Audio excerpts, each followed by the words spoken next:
Baakiyalakshmi சீரியலோட upcoming episode என்னென்னு பார்க்கலாம். இங்கே கோபியும் பாக்கியாவுக்கு உதவி செய்ய அவங்க ஹோட்டலுக்கு போயிட்டு இங்கே பாக்கியா எடுத்திருக்க அந்த பொங்கல் ஆர்டரை நல்லபடியாக முடிக்க உதவி செய்கிறாரு. அது மட்டும் இல்லாமல் இங்கே ஒவ்வொரு உதவியவும் கேட்டு கேட்டு இங்கே செஞ்சுக்கிட்டே இருக்கிறாரு கோபி. இதை பார்க்க செல்வி சொல்கிறாங்க, அக்கா வர வர கோபி சார் ரொம்பவே மாறிட்டாரு, உன் மேலே ரொம்ப பாசமாக இருக்காருக்கா. இப்படி மட்டும் முன்னாடி இருந்திருந்தாருனா கண்டிப்பாக உன்னை விட்டு கோபி சார் பிரிஞ்சு போயிருக்கவே மாட்டார். ஆனால் கோபி சார் இப்படி மாறுவாருன்னு நான் எதிர்பார்க்கவே இல்லை அப்படின்னு சொல்ல பக்கத்தில் இருக்க எழிலும் இது எல்லாத்தையும் பார்த்து சிரிச்சுக்கிட்டே இருக்காரு. ஆமாம்மா, நீங்கள் என்ன சொன்னாலும் தப்புன்னு சொல்கிற அப்பா, நீங்கள் சொல்கிறதெல்லாம் சரிதான், உங்கள் அம்மா ரொம்ப புத்திசாலி அப்படின்னு புகழ்ந்து பாராட்டி பேசுகிறாரே. அப்பா இப்படி மனசு மாறுவாருன்னு நான் கொஞ்சம் கூட எதிர்பார்க்கவே இல்லை. முன்னாடியே அப்பா இப்படி இருந்திருக்கலாம், ஆனால் உங்கள் வாழ்க்கையில் என்னெல்லாம் செய்யக்கூடாதோ எல்லா பிரச்சனையும் செஞ்சுட்டு இப்போ மனசு மாறியிருக்காரு, இப்போ தான் திருந்திருக்காரு இல்லைம்மா அப்படின்னு இங்கே எழிலும் பாக்கியா கிட்ட சொல்ல உடனே பாக்கியா, உங்கள் அப்பா மனசு மாறினாலும் அவர் மனசு மாறலனாலும் எனக்கு எந்த விதமான பிரயோஜனமும் இல்லை. நான் அவர்கிட்ட உதவியே கேட்டிருக்கக்கூடாதுன்னு தான் நினச்சேன். அது மட்டும் இல்லாமல் என்கிட்ட முன்ன மாதிரி போதுமான ஆளுங்க இருந்திருந்தா கண்டிப்பாக உங்கள் அப்பா ஹோட்டலில் இருந்து இந்த ஸ்டாஃபெல்லாம் நான் வர வச்சிருக்கவே மாட்டேன். இந்த ஆர்டரை நல்லபடியாக முடித்து எனக்கு வரக்கூடிய வருமானத்திலேருந்து உங்கள் அப்பாவுக்கும் கொஞ்சம் பணத்தை கொடுத்துருவேன். ஸ்டாஃபெல்லாம் வர வச்சுருக்காரு, அவர் ஹோட்டலில் கூட அவர் ஒழுங்காக கவனிக்காமல் இங்கேருந்து உதவி செய்கிறாருன்னா கண்டிப்பாக அதுக்கு தேவையான பணத்தை கொடுத்துடணும்ல. வேலை பார்க்குற யாரும் இங்கே சும்மா வேலை பார்க்கக்கூடாது. நான் பணத்தை எப்படியாவது கொடுத்துருவேன், நீ கவலைப்படாத எழில். அதுக்காக அவங்க அப்பா மேலே எனக்கு பாசமும் பரிவும் இருக்குன்னு நீங்கள் யாரும் நினைக்க வேண்டாம் அப்படின்னு சொல்லிட்டு பாக்கியா எப்பயும் போல் தன்னுடைய வேலையை பார்த்துட்ருக்காங்க. அந்த சமயம் ராதிகா இங்கே கோபிக்கு ஃபோன் பண்ணி, என்ன கோபி இன்னும் நீங்கள் வீட்டுக்கு வரவே இல்லை, இவ்வளோ நேரமும் நான் இங்கே பாக்கியாவுக்கு உதவி செய்ய அவங்க ஹோட்டலில் தான் இருக்கிறீங்களா என்ன அப்படின்னு கேட்க, இல்லை இல்லை அப்போவே நான் உதவி செஞ்சுட்டு என் பிஸ்னஸை பார்க்கறதுக்காக நம்ம ரெஸ்டாரண்ட்டுக்கு போயிட்டேன், நீ கவலைப்படாத நான் சீக்கிரமாக வந்துடுவேன் அப்படின்னு சொல்லிட்டு இங்கே ஃபோனை வைக்கிறாரு கோபி. முன்னாடியெல்லாம் கோபி எனக்கு முடியவே இல்லை, பக்கத்தில் இருக்க என்னையும் மையுவையும் கூட பார்க்க முடியல அப்படின்னு சொல்லிட்டு இருந்தார். ஆனால் இப்போ பாக்கியாவுக்கு ஒரு பெரிய ஆர்டர் கிடச்சதுனால பாக்கியாவோட ஹோட்டலுக்கே போய் தேவையான உதவியெல்லாம் பக்கத்துல இருந்து செஞ்சு கொடுக்குறாரு. கோபி இப்படி மனசு மாறுவார், பாக்கியா மேலே இவ்வளோ பாசம் வைப்பாருன்னு நான் எதிர்பார்க்கவே இல்லை. ஆனால் கோபிக்காகவே நானும் மையவும் இந்த வீட்டில் இருக்கோன்றதை ஏன் அவர் புரிஞ்சிக்க மாட்டேங்கிறாரு, எங்களை பற்றி ஏன் யோசிக்க மாட்டேங்கிறாரு. இங்கே மையவும் நானும் பேசாமல் புது வீட்டிலேயே இருந்திருக்கணும், பாக்கியா வீட்டுக்கு வந்திருக்கவே கூடாது. இங்கே அத்தையை பார்க்கும்போதெல்லாம் என்னை கூப்பிட்டு ரொம்பவே அவமானப்படுத்துகிறாங்க. எல்லாத்தையும் நான் தாங்கிட்டு இருக்கேன்னா அது காரணமே கோபிக்காக மட்டும்தான். ஆனால் கோபி என்னடானா என்னை தனியாக விட்டுட்டு என்னை பற்றியும் மையவை பற்றியும் யோசிக்காமல் பாக்கியாவோட ஹோட்டலில் அவங்க நல்லபடியாக இந்த ஆர்டரை செஞ்சு முடிக்கணும்னு உதவி செய்ய போயிருக்காரு அப்படின்னு யோசிச்சுட்டு இருக்கும்போதே அங்கே கோபியே வந்துடுறாரு. என்னாச்சு ராதிகா, எதை பற்றி யோசிக்கிற, சாப்பிட்டுட்டியா அப்படின்னு கேட்க, இல்லை கோபி இங்கே மயூ ரெஸ்ட் எடுத்துகிட்டு இருக்கா, நீங்கள் வந்த உடனே சாப்பிடலாமேன்னு யோசனை பண்ணிட்டு காத்துட்டு இருந்தேன்னு சொல்ல, வா ராதிகா சாப்பிடலாம் அப்படின்னு கோபியும் கூட்டிகிட்டு போகிறாரு. சாப்பிட்டுட்டு இருக்கும்போதே ராதிகா கேட்குறாங்க, ஏன் கோபி வீட்டில் உள்ள எல்லாருமே பாக்கியாவுக்கு உதவி செய்ய ஹோட்டலுக்கு போயிருக்காங்க, நீங்களும் எதுக்கு போகணும், உங்களுக்கே முடியலன்னு தானே பாக்கியா வீட்டில் ரெஸ்ட் எடுத்துகிட்டு இருக்கீங்க. அப்படி இருக்கும்போது உங்களால் உங்கள் வேலையவே பார்க்க முடியல, அதுலேயும் நம்ம ரெஸ்டாரண்ட்டில் இருக்க எல்லா ஸ்டாஃபையும் ஷெஃபையும் இந்த பாக்கியாவோட ஹோட்டலுக்கு அனுப்பியிருக்கிறீங்களே, இதெல்லாம் நமக்கு தேவையா அப்படின்னு சொல்லி கேட்க, தேவைதான் ராதிகா, பாக்கியாவுக்கு என்னால் சின்ன சின்ன பிரச்சனை வரல, பாக்கியாவோட ஹோட்டலையே மூடுற அளவுக்கு நான் பெரிய பிரச்சனைலாம் செஞ்சேன். அப்படி இருக்கும்போது அந்த பிரியாணி ஆர்டரில் பாக்கியா ஒரு பெரிய லாபம் எடுத்திருந்தா கண்டிப்பாக பாக்கியா வெளியில் கடன் வாங்கியிருக்க மாட்டாளே. ஆனால் நான் பாக்கியாவோட ஹோட்டலை மூட வைக்கிறதுக்கு தேவையில்லாத பிரச்சனையெல்லாம் செஞ்சு அந்த ஷெஃப் ஆனந்த் அங்கே அனுப்பி அவருக்கு பணம் கொடுத்து எவ்வளோ பிரச்சனை வந்துருச்சு பார்த்தியா. அதுக்கு எல்லாத்தையும் சரி கட்டுறதுக்காக தான் நான் ஷெஃபெல்லாம் அனுப்பி வச்சு பாக்கியாவுக்கு பக்கத்தில் இருந்தே உதவி செஞ்சுருக்கேன், மற்றபடி வேற ஒன்றும் இல்லை ராதிகா அப்படின்னு சொல்ல, அதெல்லாம் சரிதான், பண உதவி வேணுமான்னு நான் பாக்கியா கிட்ட கேட்டப்ப பாக்கியா வேண்டான்னு சொல்லிட்டாங்க. ஆனால் நீங்கள் உதவி செய்கிறேன்னு சொன்னப்போ மட்டும் எப்படி பாக்கியா ஒத்துக்கிட்டாங்க. வர வர நீங்களும் பாக்கியா மேலே ரொம்பவே பாசம் வச்சுருக்கீங்க, பாசமாக நடந்துக்கிறீங்க. அதே மாதிரி பாக்கியாவும் மனசு மாறிக்கிட்டே வராங்கல்ல கோபி. முன்னெல்லாம் உங்களுக்கு பாக்கியாவை பிடிக்காது, பாக்கியா என்ன செஞ்சாலும் உங்களுக்கு பிடிக்காது, பாக்கியாவை எப்போ பார்த்தாலும் ஏதாவது சொல்லி அவமானப்படுத்துவீங்க. ஆனால் இப்போ பாக்கியா முன்னேறணும், பாக்கியா நல்லா சம்பாதிக்கணும்னு உங்களை பற்றியும் நம்ம குடும்பத்தை பற்றியும் யோசிக்காமல் ஏன் கோபி பாக்கியாவை பற்றியே யோசிக்கிறீங்களே. நான் தானே உங்கள் மனைவி, நான் உங்ககிட்ட என்ன சொன்னேன், பாக்கியாவோட ஹோட்டலுக்கெல்லாம் போய் உதவி செய்ய வேண்டாம், நீங்கள் வீட்டில் ரெஸ்ட் எடுங்கன்னு சொன்னேன். ஆனால் என் பேச்சை மீறி நீங்கள் இவ்வளோ நேரம் அங்கே போய் வேலை செஞ்சுருக்கிறீங்களே, ஏன் கோபி இப்படியெல்லாம் செய்கிறீங்க அப்படின்னு இங்கே கேள்விக்கு மேலே கேள்வி கேட்குறாங்க ராதிகா. அங்கே ஈஸ்வரியும், என்ன கோபியை கேள்வி கேட்டுட்ருக்க, பாக்கியாவுக்கு உதவி செய்யக்கூடாதா கோபி? சாப்பிடும்போது கூட ஏதாவது பேசி பிரச்சனை செஞ்சுக்கிட்டே இருப்பியா ராதிகா? என் பையன் வாழ்க்கையில் நீ வந்ததுக்கப்புறமா வர வர கோபி நிம்மதியாகவும் இல்லை, சந்தோஷமாகவும் இல்லை. இதுக்கு தான் சொல்கிறேன், பேசாமல் நீயும் மையவும் புது வீட்டில் போய் இருங்கன்னுட்டு. என் கோபி, நீ எதுக்காக தான் இந்த ராதிகாவை இந்த வீட்டுக்கு கூட்டிகிட்டு வந்தியோ தெரியல. நீ பாக்கியாவுக்கு உதவி செய்கிறது இந்த ராதிகாவுக்கு பிடிக்க மாட்டேங்குது பாரு, அதனால தான் இப்படியெல்லாம் பேசிகிட்டு இருக்கா அப்படின்னு ஈஸ்வரி சொல்லும்போது அதுக்கூடனே இங்கே கோபி சொல்கிறாரு, ராதிகா நீ யோசிக்கிறது ரொம்ப தப்பு. நான் பாக்கியாவுக்கு உதவி தானே செய்கிறேன், அதுக்காக உன்னை கவனிக்கல, நான் உன் மேலே பொறுப்பாக இல்லை அப்படின்லாம் நீ எதுக்காக எதிர்பார்க்கணும்? பாக்கியா எனக்காக எவ்வளவோ உதவி செஞ்சுருக்கா. நான் கண் முழிச்சு ஹாஸ்பிட்டல்லேருந்து வர காரணமே பாக்கியா மட்டும்தான். எவ்வளவோ பிரச்சனை செஞ்சுருக்கேன், அதெல்லாம் மறந்துட்டு பாக்கியா மாதிரி யாராலையும் இப்படி எனக்கு உதவி செய்யவே முடியாது. ஏன் அங்கே பாக்கியா கொடுத்த கம்ப்ளைண்ட்டையே எல்லாரும் முன்னாடி வாபஸ் வாங்கினாலே அதெல்லாம் உனக்கு மறந்து போச்சா என்ன? நீ எப்படி என்னை வெளியில் கொண்டு வரது அப்படின்னு எவ்வளோ பெரிய வக்கீலெல்லாம் பார்த்த. ஆனால் பாக்கியா எனக்காகவும் உனக்காகவும் நம்ம குடும்பத்துக்காகவும் தானே இப்படி ஒரு முடிவெடுத்து என்னை வெளியில் கொண்டு வந்தா. அதை பற்றிலாம் யோசிக்காம நீ என்ன ராதிகா இப்படி பேசிகிட்டு இருக்க? யார் என்ன சொன்னாலும் பாக்கியா எடுத்த இந்த ஆர்டரை நல்லபடியாக செஞ்சு முடிக்கிற வரைக்கும் நான் பாக்கியாவுக்கு உறுதுணையாகவும் கண்டிப்பாக உதவி செஞ்சுக்கிட்டே தான் இருப்பேன். ராதிகா நீ சாப்பிட்டுட்டு வா, நான் போகிறேன் அப்படின்னு சொல்லிட்டு பாக்கியாவை ராதிகா எதுவும் தப்பாக பேசிடக்கூடாதுன்றதுக்காக முதல்லையே கோவப்பட்ட கோபி அங்கே ரூமுக்கு போயிடுறாரு. ராதிகாவுக்கு இதெல்லாம் பார்க்கும்போது தாங்கவே முடியல. பாக்கியா என்னவோ கோபி தன்னுடைய வாழ்க்கையில் வரவே கூடாது அப்படின்னு உறுதியாக இருந்தாலும், ஆனால் கோபி என்னை விட்டு கொஞ்சம் கொஞ்சமாக பிரிஞ்சு போகிற மாதிரிலாம் இருக்குது. பாக்கியா மேலே கோபி இவ்வளோ பாசமாக இருக்காரு. இங்கே ஈஸ்வரியத்தை வேற கோபியவும் பாக்கியாவையும் ஒன்று சேர்த்து வைக்கணும், என்ன இந்த வீட்டிலேருந்து வெளியில் அனுப்பணும்னு நினைக்கிறாங்களே. நான் எப்படி கோபி கூட ஒன்று சேர்ந்து சந்தோஷமாக இந்த வீட்டில் வாழ்கிறது? தனியாக கோபியை கூட்டிகிட்டு போயிடலான்னு நினச்சாலும் அவர் என் கூட வர மாட்டேங்கிறாரு. என்ன செய்யன்னு தெரியலையே அப்படின்னு ரொம்பவே குழப்பத்தில் இருக்கிறாங்க ராதிகா. இங்கே பாக்கியாவும் ராதிகா கிட்ட மெதுவாக பேசுகிறாங்க. நீங்கள் என்ன தப்பாக நினைக்கல ராதிகா, எனக்கு கொஞ்சம் உதவி தேவைப்பட்டது, அதனால தான் இங்கே கோபிக்கிட்ட கேட்டு அவருடைய ஹோட்டலில் வேலை பார்க்குற ஸ்டாஃபை என் ஹோட்டலில் இந்த ஆர்டர் செஞ்சு முடிக்கிற வரைக்கும் வர சொல்லியிருக்கேன். நீங்கள் என்ன தப்பாக நினைக்கல அப்படின்னு கேட்கும்போது ராதிகா சொல்கிறாங்க, நான் யாரையும் தப்பாக நினைக்கக்கூடிய நிலைமையில் இல்லை பாக்கியா. என்ன கோபி கூட தான் என்னால் இந்த வீட்டில் சந்தோஷமாக வாழ முடியல, சந்தோஷமாக அவர் கூட நேரம் செலவழிக்கவும் முடியல. என்ன செய்கிறது, கோபிக்காக தான் இந்த வீட்டில் தங்கியிருக்க வேண்டியதாக இருக்குது.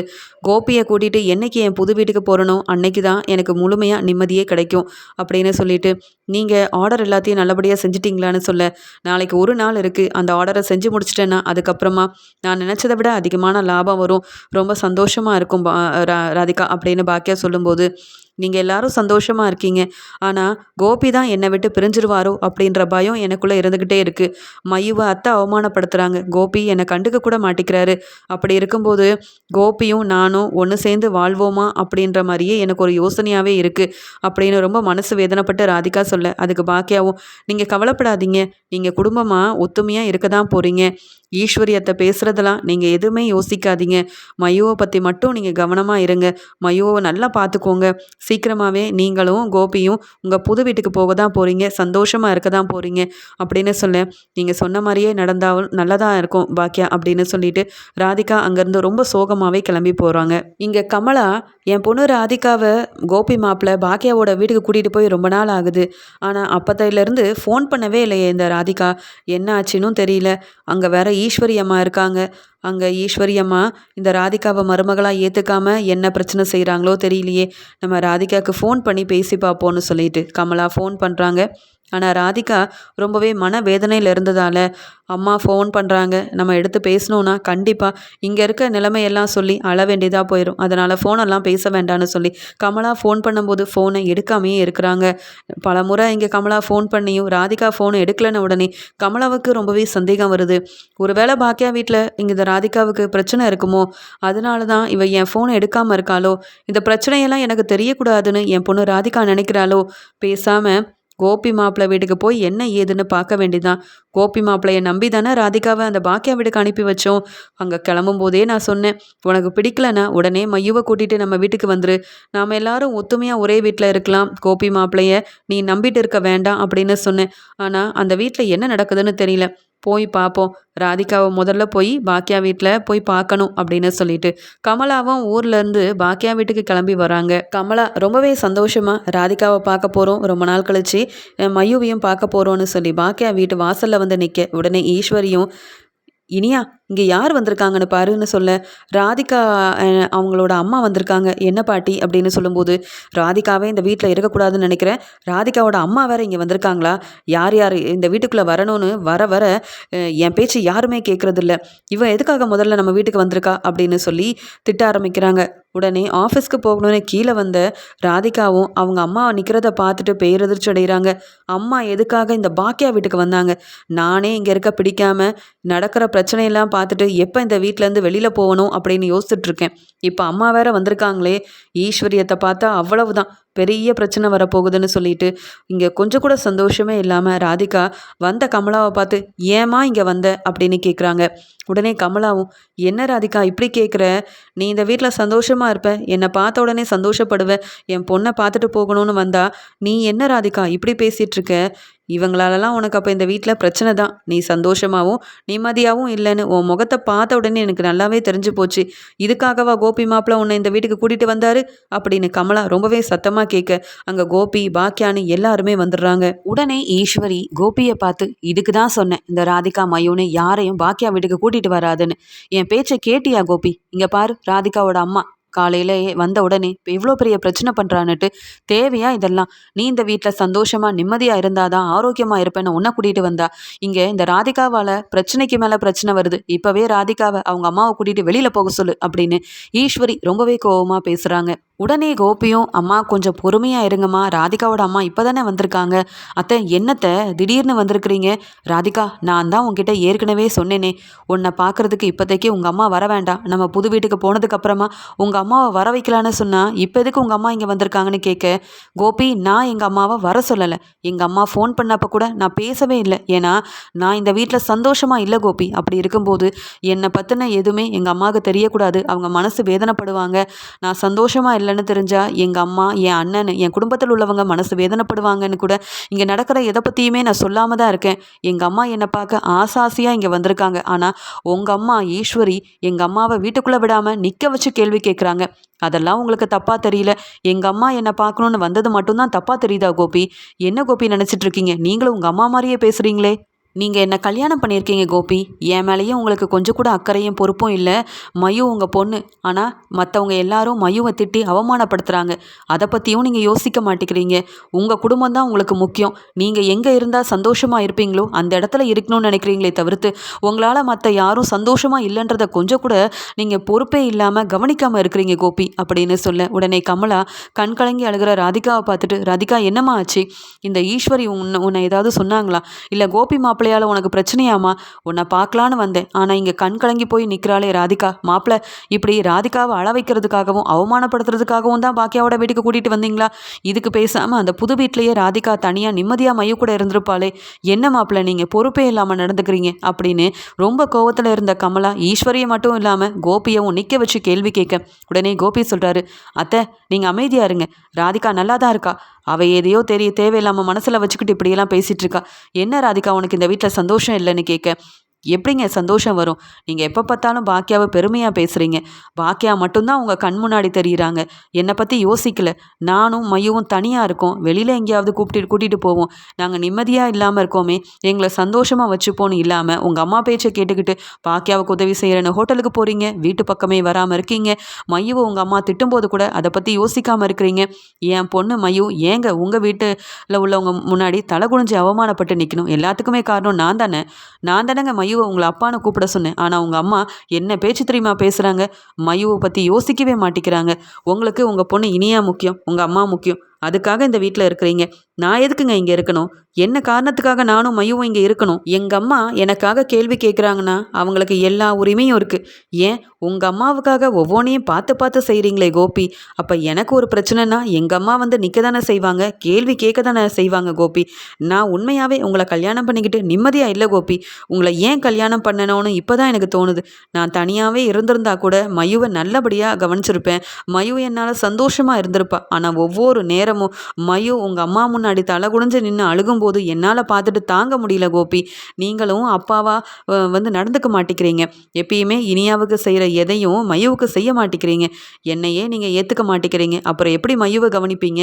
எனக்கு இந்த வீட்டில் இருக்க கொஞ்சம் கூட விருப்பமே இல்லை. நான் பேசாமல் தனியாக மயுவை கூட்டிகிட்டு புது வீட்டுக்கு போயிடலான்னு முடிவெடுத்திருக்கேன். நீங்கள் வரீங்களா கோபி அப்படின்னு கேட்குறாங்க ராதிகா. உடனே ஈஸ்வரியும் எதுக்கு என் பையன் எதுக்கு அந்த புது வீட்டுக்கு வரணும்னு கேட்குறேன். இங்கே கோபிக்கு பாக்கியா இருக்கா, நான் இருக்கேன், கோபியோட பசங்கன்னு எல்லாரும் இந்த வீட்டில் இருக்கும்போது அவன் எதுக்கு உன் கூட வரணும்? கோபி உன் கூட இருந்து வந்த பிரச்சனை எல்லாம் போதும்.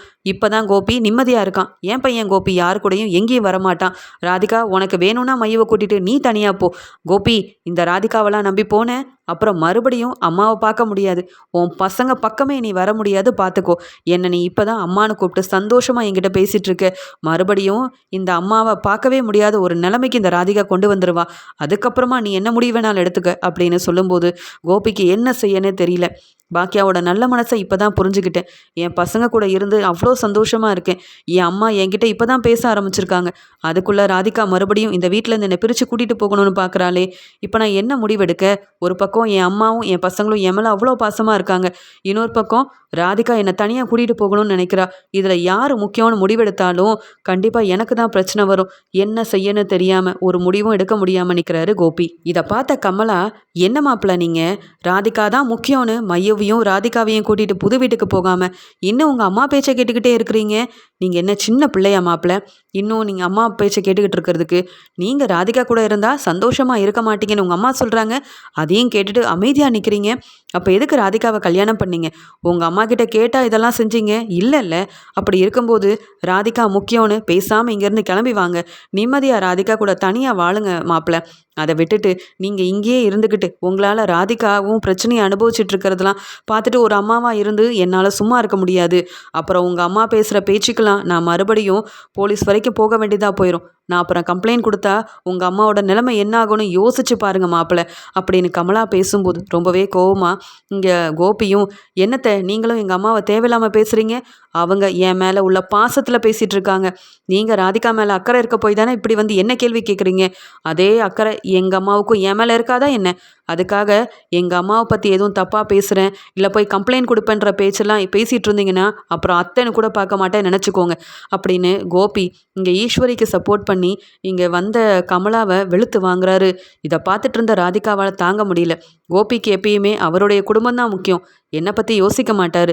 வீட்டுக்கு தேடி வந்து என்னை பார்க்க வந்து எங்கள் அம்மாவே அவமானப்படுத்துகிற இந்த கோபி கூட நான் எதுக்காக வாழணும்?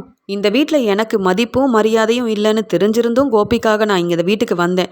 ஆனால் கோபி என்னை பற்றி யோசிக்காமல் ஒரு முடிவெடுக்க கூட முடியாமல் இருக்கிறாரு. ராதிகா தான் வேணும்னு முடிவெடுத்திருந்தா கோபிக்காக நான் என்ன வேணாலும் செஞ்சுருப்பேன். ஆனால் அம்மா பக்கம் பேசுகிறதா ராதிகா முக்கியம்னு முடிவெடுக்கிறதான்னு தெரியாமல் நின்றுட்டுருக்க இந்த கோபிக்காக நான் எதுக்கு இந்த வீட்டில் இருக்கணும் அப்படின்னு நினச்ச ராதிகா கோபியை வெளுத்து வாங்குறாங்க. உங்களுக்கு உங்கள் அம்மா தானே முக்கியம், இங்கேயே இருந்துக்கோங்க. ஆனால் இன்னொரு தடவை என்னை தேடி வந்தீங்கன்னா அவ்வளவுதான் கோபி. உங்களுக்கும் எனக்கும் இனி எதுவுமே இல்லை. நான் எங்கள் அம்மா கூட கிளம்பி புது வீட்டுக்கு போகிறேன். ஆனால் நீ தான் ராதிகா முக்கியம்னு மறுபடியும் நான் மனசு மாறிட்டேன் திருந்திட்டேன்னு பொய் சொல்லிக்கிட்டு நீங்கள் வந்தீங்கன்னா அப்புறம் நான் பார்த்துட்டு சும்மா இருக்க மாட்டேன். நான் மையவை கூட்டிகிட்டு வரேம்மா, நம்ம தனியாகவே போயிடலாம். இந்த கோபியை கல்யாணம் பண்ணது பெரிய தப்புன்னு எனக்கு நல்லா புரிய வந்துருச்சு. அவர் அம்மா மேலே உள்ள பாசத்தில் உங்களை எப்படி அவமானப்படுத்துகிறாரு. எனக்கும் என் அம்மா தான் கோபி முக்கியம். நீங்கள் யோசிக்கிற மாதிரி தான் நானும் யோசிப்பேன். உங்கள் அம்மாவுக்கும் உங்கள் பசங்களுக்கும் இந்த வீட்டில் இருக்க எல்லாருக்கும் நான் மதிப்பும் மரியாதையும் கொடுக்கணும்னு நீங்கள் நினைக்கிற மாதிரியே என்னை தேடி வந்த என்னை பார்க்கணுன்னு வந்த எங்கள் அம்மாவுக்கும் நீங்கள் மதிப்பும் மரியாதையும் கொடுத்துருக்கணும் கோபி. ஆனால் நீங்கள் உங்கள் அம்மா மேலே உள்ள பாசத்தில் எங்கள் அம்மாவை தலகுனிய வைக்கிறீங்க, அவமானப்படுத்துகிறீங்க. எங்கள் அம்மா எனக்காக சப்போர்ட் பண்ணுறதெல்லாம் புரிஞ்சுக்காமல் இப்படி பேசிகிட்டு இருக்கீங்க கோபி. கண்டிப்பாக நான் உங்களை கல்யாணம் பண்ணது பெரிய தப்பு. இனி நான் உங்கள் பக்கமே வரமாட்டேன். நீங்கள் எனக்கு வேண்டாம். நான் எங்கள் அம்மாவை கூட்டிக்கிட்டு இங்கே மையுவையும் கூட்டிகிட்டு தனியாகவே போயிடுறேன். இனி என் வாழ்க்கைக்குள்ளே வராதிங்க கோபி. இனியாவது சந்தோஷமாக இந்த வீட்டில் இருங்க. ஆனால் என்னை தேடி வராதிங்க அப்படின்னு சொல்லிட்டு மயுவை, வா மயு நம்ம தனியாகவே போயிடலாம் அப்படின்னு கூப்பிடும்போது மயு அழுதுகிட்டே கோபியை பார்த்து சொல்கிறாங்க, அப்பா அப்போ நீங்கள் எங்கள் கூட வரமாட்டிங்களா? எங்கள் கூட வந்து புது வீட்டில் இருக்க மாட்டிங்களாப்பா? பாக்கியா ஆண்டி வீட்லேயே தான் இருப்பீங்களா? பாக்கியா ஆண்டி தான் இந்த வீட்டில் ரொம்ப நல்லவங்க. எந்த பிரச்சனைனாலும் என் பக்கத்தில் துணையாக இருந்தாங்க. ஆனால் இந்த வீட்டில் இருக்க எனக்கு பிடிக்கலப்பா. உங்கள் அம்மா என்னை திட்டிக்கிட்டே இருந்தாங்க. என்னையும் ராதிகா அம்மாவையும் அவமானப்படுத்திக்கிட்டே இருந்தாங்க. வீட்டை விட்டு வெளியில் போக சொல்கிறாங்க. பேசாமல் கோபிக்கு டிவோர்ஸ் கொடுத்துருன்னு சொல்கிறாங்க. இதையும் தாண்டி நாங்கள் இந்த வீட்டில் இப்படி இருந்தோன்னா உங்களுக்காக மட்டும்தான்ப்பா. ஆனால் நீங்களே எங்களை புரிஞ்சிக்கலல்ல அப்படின்னு மையு கண் கலங்கிக்கிட்டே கோபியை பார்த்து கேள்வி கேட்க எதுவுமே பேச முடியாமல் தலை குனிஞ்சு நிற்கிறாரு கோபி. உடனே ராதிகாவுக்காக கமலா பேசுகிறாங்க. மாப்பிள்ளை நீங்கள் இப்படி இருப்பீங்கன்னு நான் எதிர்பார்க்கவே இல்லை. வீடு தேடி வந்து ராதிகாவை பாக்கியாவோட வீட்டுக்கு வர சொல்லி கூப்பிட்டப்பவே நான் சொன்னேன், இந்த பாக்கியாவோட வீட்டுக்கு வந்தால் யாரும் மதிக்க மாட்டாங்கன்னு. ஆனால் பாக்கியாவோட வீட்டில் என் பொண்ணு எவ்வளோ கஷ்டத்தை அனுபவிச்சிருக்கா. காரணமே நீங்கள் தான் மாப்பிள்ளை. இப்போ நாங்கள் தனியாக போகிறோன்னு சொல்கிறோம், அதை பற்றி கூட யோசிக்காமல் அமைதியாக நிற்கிறீங்கல்ல அப்படின்னு சொல்லி பேசிகிட்டு இருக்கேன். அங்கே வந்த பாக்கியாவும், வேண்டாம் ராதிகா, நீங்கள் இப்படி ஒரு முடிவெடுக்க வேண்டாம். நீங்கள் இந்த வீட்டை விட்டு போகிறதா இருந்தால் கோபியவும் கூட்டிகிட்டு தான் போகணும் அப்படின்னு சொல்லி சப்போர்ட் பண்ணுறாங்க. இதை பார்த்த உடனே இங்கே கமலா சொல்கிறாங்க, போதும் பாக்கியா, நீ நடித்து மாப்பிள்ளையை இந்த வீட்டுக்கு முதல்ல ஹாஸ்பிட்டல்லேருந்து கூட்டிகிட்டு வந்ததே பெரிய தப்பு. முதல்லையே ராதிகாவோட வீட்டுக்கு போங்க கோபின்னு அனுப்பியிருந்தா இவ்வளோ பிரச்சனை வந்திருக்காது. மாப்பிள்ளையும் கோபி மாப்பிள்ளையும் ராதிகாவும் இப்படி பிரிய வேண்டிய நிலைமையும் வந்திருக்காது. இதுக்கு காரணம் ஒரு பக்கம் ஈஸ்வரினா இன்னொரு பக்கம் நீ தான் பாக்கியா. வர வர கோபி மாப்பிள்ளைக்கு உன் மேலே பாசம் அதிகமாயிருச்சு. அதனால தான் ராதிகாவை கண்டுக்காமல் கவனிக்காமல் பொறுப்பே இல்லாமல் இருக்காரு. இதுக்காக தான் நான் என் பொண்ணு மையோன்னு எல்லாரும் தனியாக போனோம். அங்கேயும் வந்து மாப்பிள்ளை எங்களை அங்கே தங்க விடாமல் இந்த வீட்டுக்கு கூட்டிகிட்டு வந்து இப்போ எங்கள் எல்லாரையும் நிற்க வச்சு அவமானப்படுத்துகிறாரு. தன்னுடைய அம்மா தான் முக்கியம்னு பதில் பேசாமல் ஒரு முடிவெடுக்காமல் நிற்கிறாரு கோபி மாப்பிள்ளை. இப்படி முடிவெடுக்க தெரியாத இவர் கூட என் பொண்ணு ராதிகா எப்படி சந்தோஷமாக இருப்பா. போதும், இங்கே இருந்து நாங்கள் எல்லாரும் அவமானப்பட்ட வரைக்கும் போதும்.